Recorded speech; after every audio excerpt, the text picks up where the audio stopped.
Vers les types d'implantation. Maintenant, on va voir la méthode d'implantation par élo de production. En particulier, on va découvrir la méthode des chaînons.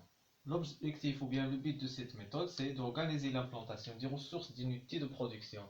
Ça veut dire organiser les machines dans un atelier de production ou bien un atelier ou bien un système de production. Définition du chaînon. Un chaînon, c'est un chemin entre deux postes de travail parcouru par un produit. Si on a une pièce qui se déplace dans sa gamme entre un tour vers une fraiseuse, le chemin entre fraiseuse et tour, ça veut dire un chaînon. Un nœud, chaque poste de travail parcouru par une pièce ou bien un produit, ça constitue un nœud. C'est bon? Ce sont des définitions de chaînon ou bien un nœud.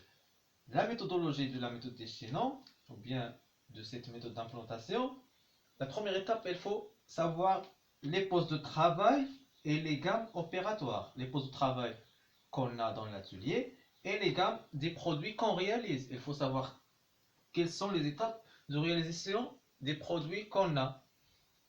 Et aussi les postes de travail dont on a besoin ou bien dont on dispose dans l'atelier.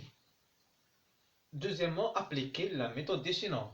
Tout d'abord, on dessine la matrice des flux, puis on inventaire ou bien faire un inventaire des chaînons et des densités de circulation. Ça veut dire faire l'inventaire des chaînons entre les postes de travail et la densité ou bien la quantité de circulation de la matière.